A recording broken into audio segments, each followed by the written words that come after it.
तो हम लोगों ने अभी तक एक तो सीखा फोर प्रोब मेथड, और then we talked about Hall mobility measurements, then we talked about the hot probe method, and then we talked about capacitance voltage measurement technique. Today we will be talking about parameter extraction from IV characteristics. IV मतलब I means current, V मतलब voltage. Voltage current का variation देखेंगे, जैसे कभी IV characteristic लिखते हैं, कभी VI characteristic लिखते हैं, but the same thing is there. Like जब हम लोग पीएन जंक्शन पहले पढ़ रहे थे, तो हम लोगों ने पीएन जंक्शन का एक डायग्राम बनाया था. उसमें देखा कि फॉरवर्ड बायस में किधर करंट जाता है, रिवर्स बायस में किधर करंट जाता है. If you remember we used to do it like, एक ऐसे बनाए थे फॉरवर्ड बायस, रिवर्स बायस. फिर यहाँ पे देखा कि it was like something going like this in forward bias, and it was going like this. So this is voltage, this is current, so this is known as VI characteristic. तो अभी VI characteristic से हम क्या parameter extract कर सकते हैं, इस method को मेजरमेंट को हम लोग इस तरह से समझने का कोशिश करेंगे. So let us read it कि क्या लिखा है, क्या कह रहे हैं. The variation of current with the voltage represents IV characteristics. हम लोगों ने ये भी बात किया. The IV curves can be recorded on an electrometer and on the linear fit according to Ohm's law. The slope I1 by R of the curves can be used to evaluate DC electrical conductivity of the sample using following relationship. तो जैसे हमने बोला ohmic contact होगा, तो उसमें एक straight line होना चाहिए. तो if it is Ohm's law then should be an straight line, अगर लीनियर डिवाइस है. तो काफी कुछ वीआई कैरेक्टरिस्टिक देख के तुम बता सकते हो. वीआई कैरेक्टरिस्टिक अगर तुमको दिखा दें, then you can tell whether this device is ohmic, whether it is not ohmic. और यहाँ पे ये बोल रहे हैं कि हम ऐसा अगर इस पर लीनियर फिट करें, लीनियर फिटिंग का एक मेथड होता है. इलेक्ट्रोमीटर एक ऐसा है जहाँ पे हम उस कर्व को देख सकते हैं और ओम्स लॉ से उसको फिट करें, उसके स्लोप निकालें. स्लोप मतलब क्या होता है, V is proportional, Ohm's law है V is proportional to I, और उसमें प्रोपोर्शनलिटी कांस्टेंट जो आता है वो रेजिस्टेंस होता है for particular set. So slope अगर हम उसका निकालें तो तुमको रेजिस्टेंस का आइडिया होगा. तो ये बोल रहा है कि रेजिस्टिविटी का उल्टा क्या होता है, कंडक्टिविटी होता है. तो कोई भी अगर सैंपल है, अगर हम उसका VI कैरेक्टरिस्टिक पता कर लें, then we can talk about its conductivity. How conductivity, इसकी कंडक्टिविटी किस तरह की है. ये हम क्योंकि यहाँ पे एक मेजरमेंट मेथड सीख रहे हैं, we are trying to learn जो कंसेप्ट हमने सीखे हैं अभी तक, उनको हम कैसे यूटिलाइज करें to get the parameters like in lab if you have a sample and you want to know what is its conductivity, कितना कंडक्टिविटी थी, क्या है रेजिस्टिविटी क्या है. तो एक तो हम थ्योरी समझ रहे हैं, दूसरा क्या है कि हम उसको प्रैक्टिकली लैब में कैसे करें. So this unit is completely dedicated to this aspect of application. The ideas which we learned in previous units, we are trying to apply it using this method. तो ये कर रहे हैं कि डीसी इलेक्ट्रिकल कंडक्टिविटी सैंपल का हम निकाल सकते हैं. This is the formula. If length is this, area is the cross section is this, R is the resistance. So this is how you can calculate, where R denote the resistance, L and A are thickness and cross-sectional area of sample respectively. So from IV characteristic, if you have an IV graph, V और I का graph जैसा हमारे पास हो, तो हम क्या निकाल सकते हैं, कंडक्टिविटी निकाल सकते हैं. This is so simple. Now you see for an example, ये दिखा रहे हैं कि ये वोल्टेज है, ये करंट है. कुछ अलग अलग सैंपल लिए गए अलग अलग टेम्परेचर पे. So this is on 298 K, 223 Kelvin, 248 Kelvin, 373 Kelvin, ऐसे अलग अलग केल्विन पे एक ग्राफ बनाया गया कि इतना वोल्टेज दे रहे, इतना करंट मिल रहा है, इतना वोल्टेज दे रहे, इतना करंट मिल रहा है. So the plot 1000 by T versus sigma DC drawn. फिर उसी से हम वो कैलकुलेट करते हैं, जैसे यहाँ पर रेजिस्टिविटी निकाल लें. This is resistivity. If you calculate this और उसको टेम्परेचर के 1/T के प्रोसेस में ड्रॉ किया तो प्लॉट फिटेड स्ट्रेट लाइन, फिर उसको ये पॉइंट तो हमको ऐसे से मिले, फिर उसका स्ट्रेट लाइन फिटिंग किया गया।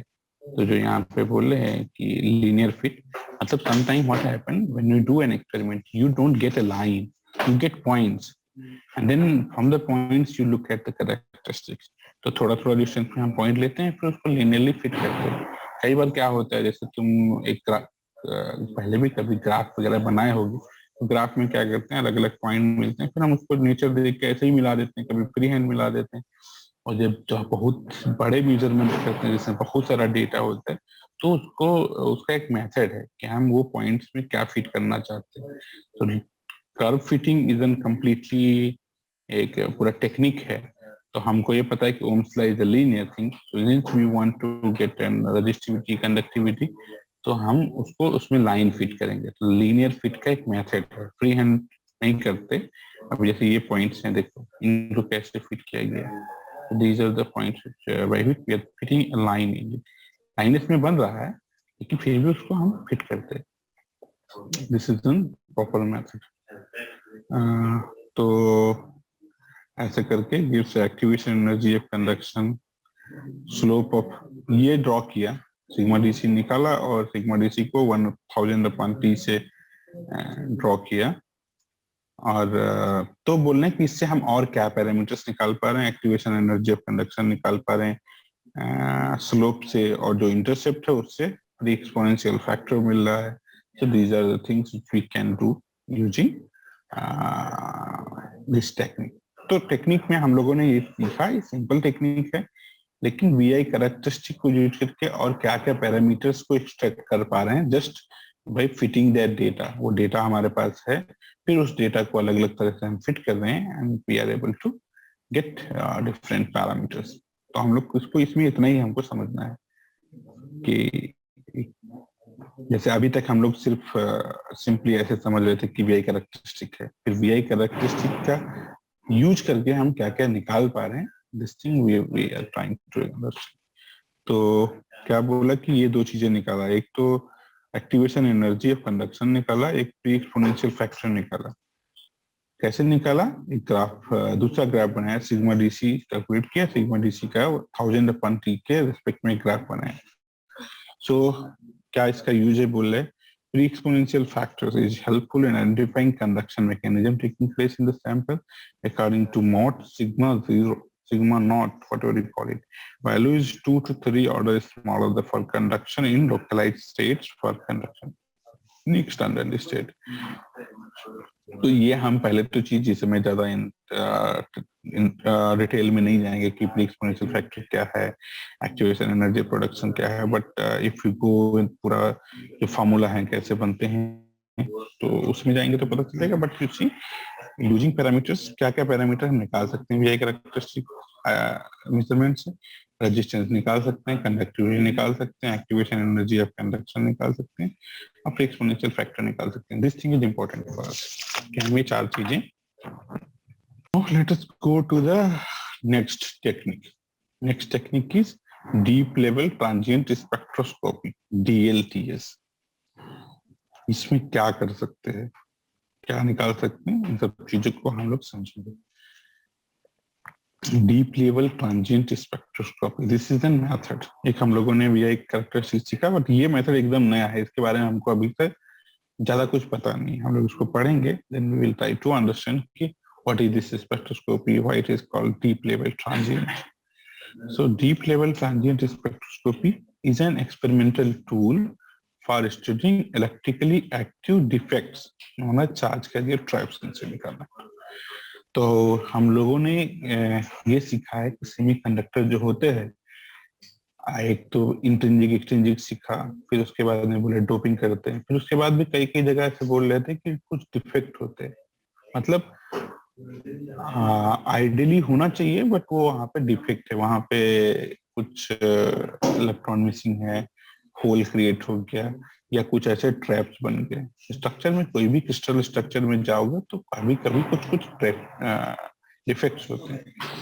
And when we were learning about carrier generation and recombination, at that time we have discussed at some place की आरजी सेंटर एक मेथड है जिसमें क्या हो जाता है कि उसके बीच में क्रिस्टल में डिफेक्ट हैं, वो एक सेंटर बन जाते हैं। वहाँ पे नॉन रेडिएटिव ट्रांजिशंस के लिए वो मैकेनिज्म बन जाती है। ऐसे कई बार हम लोगों ने डिफेक्ट के बारे में बात किया है। तो जब हम कोई डिवाइस बनाते हैं, कोई हम सेमीकंडक्टर मटेरियल देखते हैं, तो we are interested to know कि ये कितना ठीक है, इसमें क्या डिफेक्ट्स हैं और कैसे ऐसे डिफेक्ट जो इलेक्ट्रिकली एक्टिव हैं जो उसको इफेक्ट कर रहे हैं। जैसे हम कोई भी बोले हैं कि ऑप्टो इलेक्ट्रॉनिक डिवाइस बनाए हैं, तो वी वांट रेडिएटिव ट्रांजिशन ज्यादा हो, नॉन रेडिएटिव ट्रांजिशन कम हो। नॉन रेडिएटिव ट्रांजिशन कम करने का के लिए हमको यही समझना पड़ेगा कि डिफेक्ट कम से कम हो। अब डिफेक्ट है कि नहीं है, इसके लिए हमको मेजरमेंट का कुछ टूल होना चाहिए। तो जो ये DLTS टेक्नोलॉजी टूल है, एक एक्सपेरिमेंटल टूल है। ये बताता है कि कितने इलेक्ट्रिकली एक्टिव डिफेक्ट्स हैं, उनके बारे में हम स्टडी कर सकते हैं semiconductor. So now we know कि this DLTS method is for what?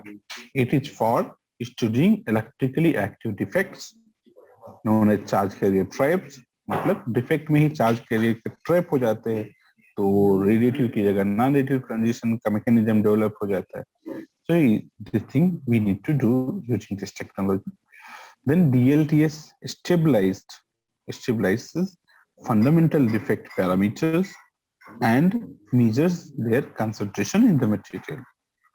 तो डिफेक्ट पैरामीटर के कुछ जो कैरेक्टरिस्टिक है, जैसे उनको पहचाना जाता है, उनको उनको उनको बताता है, और मटेरियल में कितना कंसंट्रेशन है, कितना डिफेक्ट है, ये भी बताता है। Then DLTS investigates defect present in depletion region of sample electronic devices. This is most commonly used, the most commonly used are Schottky diode और PN junction। Schottky diode PN junction में depletion region में defect कौन कौन से present है उसका वो study करता है। So this is one thing. So we need to now we have a clear idea what this deep level transient spectroscopy method is for what. So this thing is clear. Now let us go further to identify what how we do this, कैसे उसको use करते हैं। पहले हमने ये सीखा कि ये एक टेक्निक है, फिर हम ये सीखे कि ये टेक्निक हम किस लिए यूज करते हैं। Now we are trying to learn why this technique is useful and what is the purpose of it. So in the measurement process, the equilibrium state of diode is disturbed by a voltage pulse। तो measurement process में क्या करते हैं, diode के equilibrium state को हम एक voltage pulse से पहले डिस्टर्ब करते हैं। This voltage pulse reduces the electric field in the depletion region and allows free carriers from the semiconductor bulk to penetrate this region and recharge the defect, causing their non-equilibrium charge state। अब ये थोड़ा सा समझने वाला चीज है कि होता क्या है कि डायोड है एक, डायोड में हमने उसको कुछ भी जैसे भी सिचुएशन देते तो एक इक्विलिब्रियम स्टेट पहुंच जाता है जहाँ पे एक डिप्लीशन रीजन बन गया है, ऐसे ऐसे करके। अब हम उसको एक वोल्टेज पल्स देते हैं, वोल्टेज पल्स हम बाइसिंग में ही कर रहे हैं, तो वहाँ पे हम एक वोल्टेज पल्स देते हैं। तो वोल्टेज पल्स क्या करेगा, वो जो इक्विलिब्रियम स्टेट है डायोड का उसको डिस्टर्ब कर देगा। तो इससे क्या होगा कि it will reduce the electric field in the depletion region and allows free carriers from the semiconductor bulk to penetrate this region। ठीक है, and causing defects, जो डिफेक्ट उस रीजन में है, their non-equilibrium charge state को recharge कर देता है। So after the pulse, the voltage return to the steady state value, the defect start to emit trapped carrier due to the thermal emission process। Voltage pulse खत्म हो गया, तो फिर से वो इक्विलिब्रियम में आएगा। जब फिर से इक्विलिब्रियम में तो जब आएगा तो जो डिफेक्ट में वो चार्ज कैरियर ट्रैप्ड हो गए वो निकलने लगेंगे ड्यू टू थर्मल प्रोसेस। तो दिस टेक्निक, ये जो टेक्निक है ये क्या करता है, this observe the device depletion region capacitance where the defect charge state recovery causes the capacitance transient। Capacitance की जो डिप्लीशन रीजन है उसमें हमने पहले ही बोला कैपेसिटेंस मेजर मैंने टेक्निक जब पढ़ रहे थे तो हमने बोला कि वो एक कैपेसिटर की तरह काम करता है। तो ये डिवाइस टेक्निक क्या करता है, उस डिवाइस के डिप्लीशन रीजन का कैपेसिटेंस मेजर करता है, और वो डिफेक्ट में से जो चार्ज कैरियर इमिट हो रहे हैं तो उसका इफेक्ट दिखता है, that can be measured and then you can get an idea about defect का कंसंट्रेशन क्या है, कितने डिफेक्ट्स है, और उसके कुछ इंपॉर्टेंट पैरामीटर्स हमको पता चलते हैं।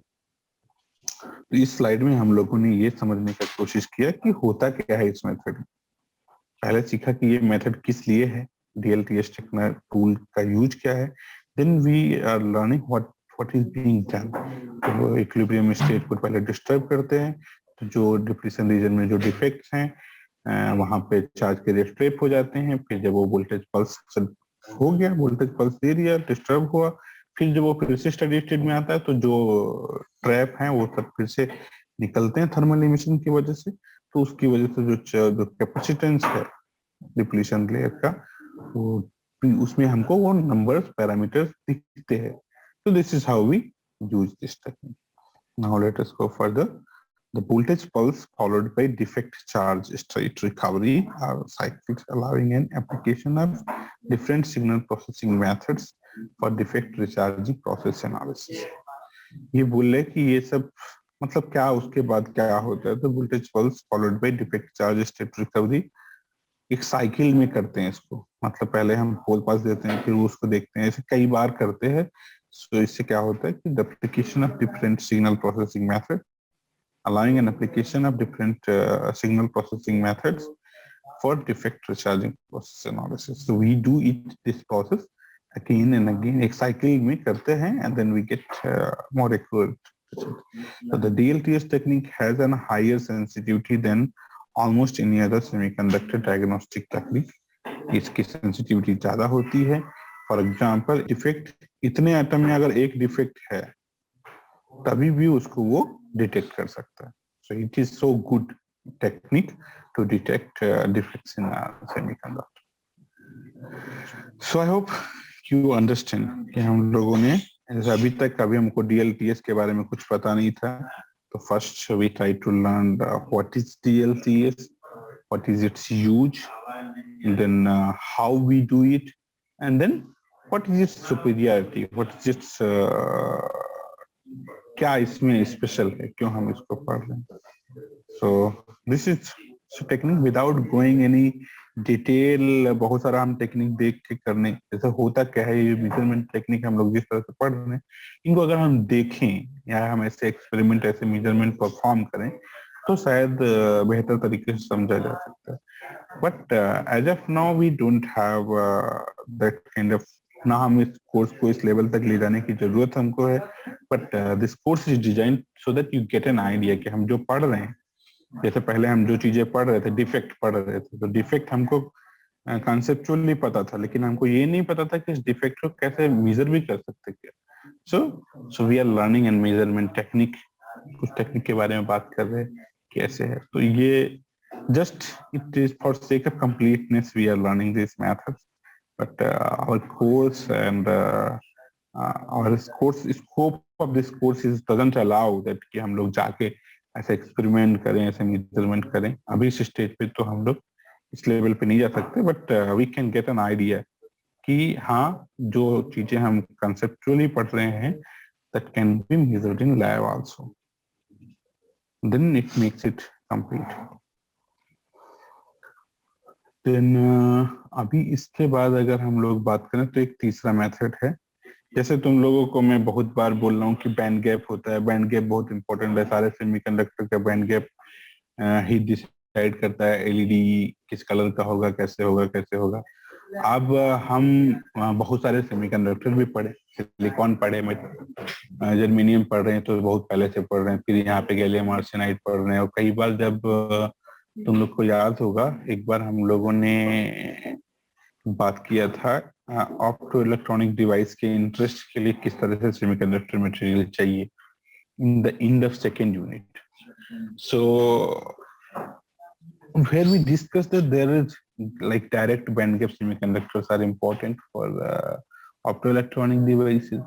then तुम लोगों को मैंने दिखाया था कि कई तरह के सेमीकंडक्टर बनते हैं। कि अलग अलग मटेरियल का मिक्स करके, जैसे gallium arsenide, we have learn it quite frequently. Gallium arsenide and फिर तीन तीन अलग अलग एक कंपाउंड टाइप का बनता है सेमीकंडक्टर। तो वो सब ऐसे ऐसे जब सेमीकंडक्टर बनते हैं तो एक सवाल मन में आना ऑब्वियस है कि कोई सेमीकंडक्टर बनाएंगे तो फिर कैसे पता चलेगा कि इसका बैंड गैप कितना है? कैन वी मेजर इट और not? So we are quite familiar with the concept of band gap. We started from free electron theory and then we developed band theory भी फिर band gap, फिर हमने देखा कि band gap का कितना importance है. There's a lot of things, a lot of characteristic upon material is बहुत fundamental characteristic है semiconductor का, उसका band gap कितना है. और बैंड गैप से ही जैसे फिर हम लोगों ने लाइट सेमीकंडक्टर इंटरेक्शन जब थर्ड यूनिट पढ़ रहे थे, so if you remember we talked many times कि जो बैंड गैप है उसी के आसपास ट्रांजिशन होते हैं, जितने ट्रांजिशन होते हैं हमने एब्जॉर्प्शन, इमिशन और इन सब की बात किया, so it is near to band gap, बहुत इधर उधर नहीं होते। जो बैंड गैप है वो बहुत इंपॉर्टेंट फीचर है किसी सेमीकंडक्टर का। फिर हम लोग ऐसे सेमीकंडक्टर तरह तरह के बनाते हैं, तो अब ये सवाल आना चाहिए, सवाल मन में आना चाहिए कि बैंड गैप मेजर कैसे करते हैं। So here there is one method, एक मेथड, ऐसे तो कई सारे मेथड होते हैं बट हम लोग एक मेथड को समझने का कोशिश करेंगे। This is known as band gap bye UV विस स्पेक्ट्रोस्कोपी। तो एक स्पेक्ट्रोस्कोपी का मेथड है, एब्जॉर्प्शन, ट्रांसमिशन, ऐसे करके इसका नाम बताया गया। तो हम लोग इसको धीरे धीरे समझेंगे कि ये है क्या, और हर छोटी छोटी चीज को डिकोड करेंगे। तो यूवीविस मतलब अल्ट्रावायलेट विजिबल स्पेक्ट्रोस्कोपी। स्पेक्ट्रोस्कोपी क्या होता है? बेसिकली जैसे हम लोग कोई किसी सिस्टम पे कुछ लाइट डालते हैं किसी मटेरियल पे, तो कुछ लाइट को एब्जॉर्ब करता है, कुछ को इमिट करता है। उसके स्पेक्ट्रम को अगर हम देखें कि जो लाइट है उसकी एनर्जी क्या है, उसका क्या स्पेक्ट्रम है, तो ये जब स्टडी है इसको फील्ड को स्पेक्ट्रोस्कोपी कहते हैं। और हम डिफरेंट डिफरेंट एनर्जी के जो लाइट है उसके सोर्सेस को आइडेंटिफाई कर सकते हैं। Like in general if you से अगर हम लोग बहुत दूर जो स्टार्स हैं, बहुत दूर कुछ सोर्स ऑफ लाइट है, उनकी हम सिर्फ लाइट, उनसे जो लाइट आ रही है उसी को हम पकड़ते हैं और उसी स्पेक्ट्रोस्कोपिक मेथड से हम ये बता सकते हैं कि इसका टेम्परेचर कितना है, कैसा स्टार है ये। There is a lot of things in spectroscopy. In astronomy this spectroscopy is like an fundamental technique. और किसी भी कहीं से वो कुछ लाइट आती है तो कौन से पर्टिकुलर एनर्जी एब्जॉर्ब हो जा रही है, तो वो एनर्जी कौन एब्जॉर्ब कर ले रहा है, इससे हम ये पता कर पाते हैं कि ये जैसे एक तो हो गया स्टार से एनर्जी लाइट निकल रही है, उसकी स्टडी करके हम स्टार के बारे में पता कर सकते हैं। फिर हमको ये पता है कि ये एनर्जी आ रही है, बीच में कुछ मीडियम है, वो मीडियम कुछ एनर्जी को एब्जॉर्ब कर लिया, कुछ को आने दिया, तो हम ये जान पाते हैं कि ये कैसे हो रहा है, कैसे इसको एब्जॉर्ब किया। और जो एब्जॉर्ब किया है, जिस पर्टिकुलर एनर्जी को एब्जॉर्ब किया है, तो उससे हमको ये पता चलता है कि इस मीडियम में पर्टिकुलर मटेरियल प्रेजेंट है, पर्टिकुलर एटम प्रेजेंट है, पर्टिकुलर मॉलिक्यूल प्रेजेंट है। तो spectroscopic techniques are very important. तो हम लोग इसमें क्या कर रहे हैं, अल्ट्रावायलेट विजिबल स्पेक्ट्रोस्कोपी यूज कर रहे हैं, या कह रहे हैं स्पेक्ट्रोस्कोपी को, स्पेक्ट्रोफोटोमेट्री को, whatever you call it, it's same thing, refers to ये है क्या, अल्ट्रास्कोपिक अल्ट्रावायलेट विजिबल। पहले तो तुम लोगों को कई बार हम लोग बात किए हैं कि ये जो स्पेक्ट्रम है, एनर्जी स्पेक्ट्रम, उसमें कुछ पर्टिकुलर बैंड है जिसमें हमको, जो हमारी आंखों के लिए, जिसके लिए हमारी आंखें सेंसिटिव हैं, तो 4000 एंगस्ट्रॉम टू 8000 एंगस्ट्रॉम भी जनरली ये रेंज में हमको दिखता है। ऐसे और भी कुछ कुछ अलग स्पीसीज हैं, they look it in different, like you see cat, जो बिल्ली है उसको देर रात तक दिखता रहता है, कम अंधेरे में भी दिखता रहता है, तो उसकी आंखें उस तरह से बनी है। ये कैसा हुआ, ये इवोल्यूशन का रिजल्ट है। But our eyes is like detector, but I am trying to say कि बहुत बड़ा एक स्पेक्ट्रम है, अलग अलग एनर्जी रेंज है। तो उसमें विजिबल है, अल्ट्रावायलेट है, इंफ्रारेड है, एक्स रेज है, गामा रेज है, ऐसे डिफरेंट डिफरेंट बैंड डिफाइन किए गए हैं। तो जब हम लोग इसकी बात कर रहे हैं सेमीकंडक्टर के बैंड गैप मेजर करने की, तो वहां पे हम इस स्पेक्ट्रोस्कोपी की बात कर रहे हैं। So that spectrum is interesting. I am sure that you have seen it somewhere. अलग अलग स्पेक्ट्रम का अलग अलग मतलब है। जैसे हम लोग की बॉडी से इंफ्रारेड रेडिएशन इमिट होता है, तो इस तरह का कुछ डिटेक्टर हमको बनाना है जहाँ पे इंफ्रारेड है। जैसे सेंसर होते हैं बहुत सारे, तो सेंसर जनरली यही सब चीजें सेंस करते हैं। ठीक है। सो अब हम लोग पर्टिकुलरली फोकस करते हैं कि ये मेथड यहाँ पे क्या है। तो ultraviolet visible spectroscopy refer to the absorption spectroscopy or reflectance spectroscopy in the ultraviolet visible spectral region. This means it uses light in visible and adjacent ranges. तो अल्ट्रावायलेट जो है वो विजुअल से जस्ट थोड़ा पहले होता है। अगर हम एनर्जी के घटते हुए क्रम में एक स्पेक्ट्रम को बनाएं, तो अल्ट्रावायलेट के बाद विजुअल आता है। तो इट इज तो जो अल्ट्रावायलेट विजुअल स्पेक्ट्रोस्कोपी है, बेसिकली यहाँ पे हम एब्जॉर्प्शन और रिफ्लेक्टेंस। एब्जॉर्प्शन मतलब वो क्या क्या एब्जॉर्ब हो गया, उसमें कौन कौन सी पर्टिकुलर एनर्जी को एब्जॉर्ब कर लिया गया, उससे हमको आइडिया मिलेगा। और रिफ्लेक्टेंस क्या, वहां से रिफ्लेक्ट हो गया, उससे आइडिया मिलेगा। तो जैसे हम लोगों ने जब लाइट सेमीकंडक्टर इंटरेक्शन सीख रहे थे, so we learn there are three ways, absorption, emission. तो एब्जॉर्प्शन किस फोटॉन का होगा, उसी फोटॉन का होगा ना जो बैंड गैप के आसपास कहीं कुछ है। तो वो सब कंसेप्ट जो हमने वहां पे सीखे हैं, यहाँ पे हम इसको अप्लाई करेंगे and will try to understand it कि how the simple concept can be useful in determining band gap of an any semiconductor sample. So an spectrophotometer एक डिवाइस है,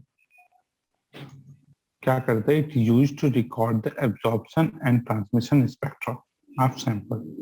तो इसमें क्या करो, कोई भी सैंपल ले लो, उस सैंपल पे ऊपर हम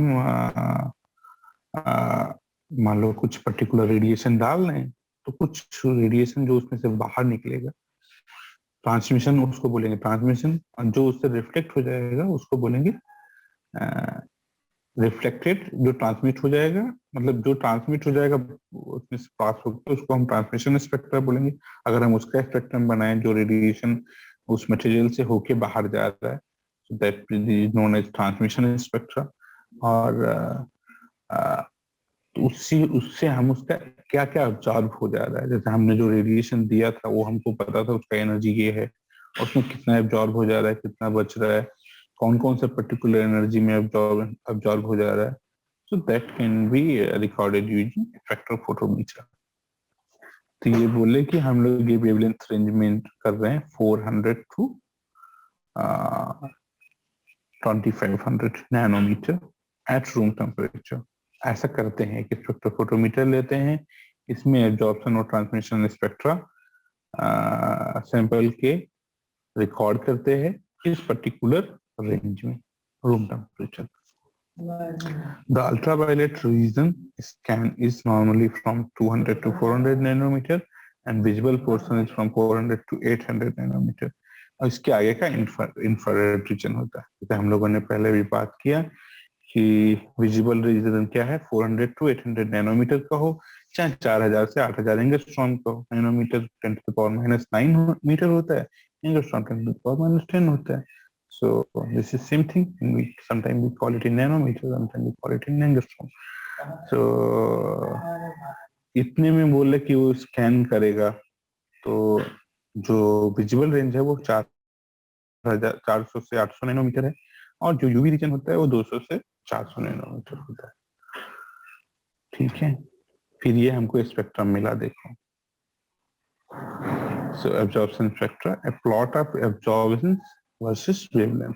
यहाँ पे वेवलेंथ दे रहे हैं, इस वेवलेंथ में कितना हो रहा है ऐसे करके, और ये कुछ अलग ही रेंज देखो दिखा रहा है, 500 से 2500 दिखा रहे हैं। सो वी में लुक एट इट डिफरेंट, और ये हमारे पास एक जो डिवाइस है वो कुछ भी कितना भी हम रिकॉर्ड कर सकते हैं। दिस इज एब्जॉर्बेंस, कितना एब्जॉर्ब हो जा रहा है इसको, the plot of absorbance versus wavelength is called absorption spectra. Absorption is measure of capacity of a substance to absorb light of a particular or specified wavelength. इस particular wavelength पे कितना absorb किया है। तो ये स्पेक्ट्रम, ये जो curve है इसमें देखो क्या दिखाई दे रहा है कि यहाँ पे कितना एब्जॉर्बेंस, मतलब वो कितना एब्जॉर्ब कर रहा है ये दिखाता है, and then here it shows particular wavelength, किस वेवलेंथ पे कितना करता है। तो जो भी मटेरियल है, जैसे अभी तुम सोचो कोई सेमीकंडक्टर मटेरियल है, तो उसमें एब्जॉर्प्शन कब होगा, वो उसका एनर्जी अगर वेव जो बैंड गैप है उसके आसपास ही होगा इन जनरल, तब होगा, और अगर उससे कम है तो एब्जॉर्बेंस बहुत कम होगा। तो from that spectrum you get an idea कि कहाँ पे कौन सी पर्टिकुलर एनर्जी पे ज्यादा एब्जॉर्ब कर। So you plot this spectra, the absorption spectra was utilized to get absorption coefficient given by following relation. एक इससे हम लोग फिर एब्जॉर्प्शन कोएफिशिएंट निकालते हैं alpha, and this is given by alpha is equal to 2.302 absorbance versus divided by thickness. ये formula है, formula कहाँ से आया, don't go into that detail. This is transmission spectra. Transmission मतलब जो वहां से पास हो जा रहा है उसको क्या कहते हैं, थोड़ा हम लोग उसको समझने की कोशिश करते हैं। So it is written the transmittance of a surface of material is its effectiveness in transmitting radiant energy. जो एनर्जी दे रहे हैं उसमें से कितना ट्रांसमिट हो जा रहा है। It is the fraction of incident electromagnetic power that is transmitted through a sample. ये पर्टिकुलर वेवलेंथ पे ट्रांसमिटेंस प्लॉट किया गया, ऐसे देख रहे हैं कहाँ पे ज्यादा ट्रांसमिट हो जा रहा है, कहाँ पे कम ट्रांसमिट हो रहा है। तो maxima and minima are obtained corresponding to constructive and destructive interference of light rays interacting with the sample. ठीक है, हम लोग ज्यादा इसमें ये समझने का कोशिश कर रहे हैं कि एब्जॉर्प्शन स्पेक्ट्रम क्या होता है एंड इमिशन और ट्रांसमिशन स्पेक्ट्रम क्या होता है। ये कुछ पर्टिकुलर मटेरियल के लिए दिखाया जा रहा है, कोई पर्टिकुलर मटेरियल है तो उसका ऐसे है, ऐसे ये जस्ट हम समझ रहे हैं कोई भी किसी भी मटेरियल के लिए। Then how we determine band gap, the value of band gap was determined using Tauc relation. एक टॉक रिलेशन है, टॉक रिलेशन क्या है, कैसे है, ये सब के डेरिवेशन में हम लोग नहीं जाएंगे। हम लोग ये समझेंगे अगर हमको एब्जॉर्प्शन कोएफिशिएंट अल्फा का वैल्यू पता है, इंसिडेंट फोटॉन का एनर्जी पता है, तो इसमें देखोगे you can calculate band gap.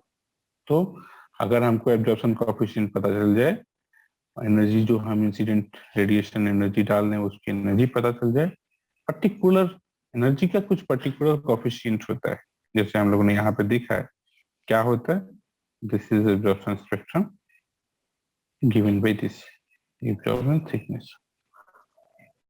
तो टॉक रिलेशन, अब हम लोग अगर इसको अगर हम ऐसे समझें तो ऐसे समझ सकते हैं बैंड गैप कैसे डिटरमाइन करते हैं, टॉक रिलेशन से डिटरमाइन करते हैं। तो टॉक रिलेशन क्या है, it is the relation between absorption coefficient and incident photon energy.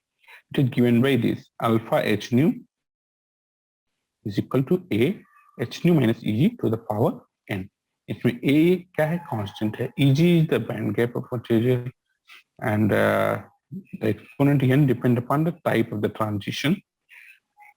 ये जो n है, पावर n जो बोल रहे हैं, ये किस पे डिपेंड करता है, टाइप ऑफ ट्रांजिशन पे डिपेंड करता है। तो n is equal to half for allowed direct transition, n is equal to 2 for allowed indirect transition, and n is equal to 3/2 for forbidden transition। हम लोगों ने ये सब बातें पहले से सीखी हैं, डायरेक्ट और इनडायरेक्ट ट्रांजिशन क्या होते हैं, direct band gap, indirect band gap में वो जो ट्रांजिशन होते हैं उन्हीं को हम लोग डायरेक्ट बैंड गैप में जो डायरेक्ट ट्रांजिशन होते हैं उनको डायरेक्ट ट्रांजिशन कहते हैं। जहाँ पे कुछ मोमेंटम मिसमैच होता है, फोटॉन की हेल्प से वो ट्रांजिशन होता है, वो इनडायरेक्ट ट्रांजिशन है। लेकिन हम लोग को बहुत डिटेल में इसको जाना नहीं है, ना हम लोग कैसे डिटरमाइन करने जा रहे हैं। हम लोग को बस इतना पता होना चाहिए कि ये टेक्निक है, कोई भी सेमीकंडक्टर होता है तो उसको हम उसका बैंड गैप निकाल सकते हैं। थ्योरी में हमने पढ़ा था लेकिन हमको अभी ये पता है कि एक टेक्निक है जिससे हम उसका सेमीकंडक्टर का बैंड गैप कैलकुलेट कर सकते हैं। And what is that technique? This technique is UV visual spectroscopy की हेल्प से करते हैं। तो यूवी विजुअल स्पेक्ट्रोस्कोपी है क्या, पहले हमने ये सीखा, फिर इसमें क्या करते हैं ये सीखा, फिर हम लोगों ने ये देखा कि एब्जॉर्प्शन स्पेक्ट्रम क्या होता है, ट्रांसमिशन स्पेक्ट्रम क्या होता है, और एब्जॉर्प्शन कोएफिशिएंट का फॉर्मूला क्या है। And then we see that this is using Tauc relation. कैसे इसको निकालते हैं? टॉक रिलेशन से निकालते हैं। टॉक रिलेशन क्या है? टॉक रिलेशन एक रिलेशन बताता है एब्जॉर्प्शन कोएफिशिएंट और इंसिडेंट फोटोन एनर्जी के बीच में। It is given by alpha h nu is equal to A h nu minus v g to the power n. इसमें अलग अलग का मतलब क्या है? ए एक कांस्टेंट है, इजी बैंड गैप है, अल्फा क्या है? ट्रांसमिशन एब्जॉर्प्शन कोएफिशिएंट है, और एन एन बोल रहा है कि एक एक्सपोनेंट है नंबर ऑफ ट्रांजिशन पे। ट्रांजिशन कैसा है इस पे इसकी वैल्यू डिपेंड करती है। सो द पीपल हु मतलब जो इंडस्ट्री में काम करते हैं वो लोग तब यूज करते हैं। ऐसा तुमको ये रिसर्च पेपर मिल जाएंगे जहाँ पे बैंड गैप ऐसे कैलकुलेट किया जाता है।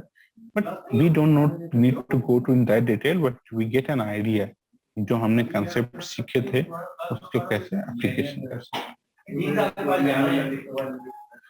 So band gap is obtained by extrapolation of a straight line to alpha h nu to the power half is equal to 0 axis in the plot of alpha h nu to the power half versus h nu। यहाँ पे H new plot किया, यहाँ पे alpha h nu to the power half plot किया, और ये कुछ ऐसे ऐसे ग्राफ आता है। फिर ये इसका लाइन सेट करते हैं, और जहाँ पे लाइन इसको कट करता है एक्स एक्सिस पे, वहीं से हमको पता चल जाता है कि ये इसका यहाँ से हमको बैंड गैप का आइडिया मिल जाता है। और लाइक बैंड गैप का आइडिया मिल जाता है, या समझ लो इस फॉर्मूले से हो जाता है। जैसे भी समझना है ऐसे समझ लो, but we are not going to take any sample. ऐसा नहीं कि हम लोग सैंपल लेके डिटरमाइन करने जा रहे हैं। We just trying to learn this is a method, and this method, इस मेथड में क्या क्या करके होता है, this much is important for us. So as of now we can say we have completed unit। तो हम लोग इसमें 1 2 3 4 5 6 7 टेक्निक्स, 7 मेजरमेंट मेथड्स अलग अलग तरह से सीखे। 4 प्रोब मेथड उसमें 2 था, एक वंडर प्रोब है, एक कोलिनियर मेथड है। फिर हॉल इफेक्ट से कैसे रेजिस्टिविटी मोबिलिटी मेजर करते हैं ये पता कर सकते हैं कि सेमीकंडक्टर पी टाइप है कि एन टाइप है। फिर हॉट प्रोब मेथड से भी यही पता करते हैं कि पी टाइप है कि एन टाइप है। कैपेसिटेंस वोल्टेज मेजरमेंट से कैसे सेमीकंडक्टर के कुछ पैरामीटर्स पता चलते हैं कैसा वो सेमीकंडक्टर है। एंड देन आईवी कैरेक्टरिस्टिक से क्या क्या पैरामीटर एक्सट्रैक्ट कर सकते हैं वो बात किया। देन डीएलटीएस टेक्निक क्या बताता है? डिफेक्ट बताता है कि कोई सेमीकंडक्टर है उसमें क्या क्या कितने डिफेक्ट हैं, उसका कंसंट्रेशन क्या है, एंड हाउ वी नो। भी हम लोगों ने इसकी बात किया।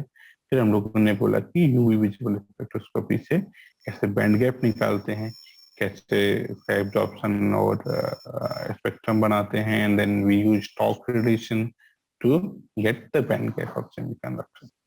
सो this was quite interesting kind of, कि अगर ऐसे समझो कि हो सकता है कि कई सारी नई नई चीजें हम लोग इसमें बात किए, but if you try to understand why this unit has been kept in the syllabus, because when if you see पहला यूनिट हम लोगों ने बहुत फंडामेंटल तरीके से बात किया, इलेक्ट्रॉनिक मटेरियल क्या होते हैं, उसमें कैसे इंसुलेटर सेमीकंडक्टर क्या कंडक्टिविटी क्यों आया कैसे आया, and then in unit 2 we focused more on semiconductor.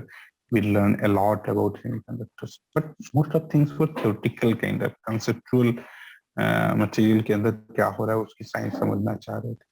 फिर थर्ड यूनिट में हम उसको लाइट और सेमीकंडक्टर के इंटरेक्शन को समझे, उसके फिर एप्लीकेशन में आए कि देखो एब्जॉर्प्शन से फोटो डिटेक्टर है, और इमिशन में एलईडी है, लेजर डायोड है, और फिर उसको कनेक्ट किया। Then unit 4 we are trying to learn different methods, कि जो डिफरेंट पैरामीटर्स की हम लोग बातें कर रहे हैं, P type, N type, mobility, or defects, band gap. There are a lot of things we use to talk about semiconductor, but we didn't know that there are tools, there are methods to do it in lab, how we measure it. तो ये हमने एक measurement का idea हमको मिला कि इस तरह से हम चीजों को measure कर सकते हैं. So this is I think at this junction we are completing unit 4, and the fifth unit is also very interesting, very important.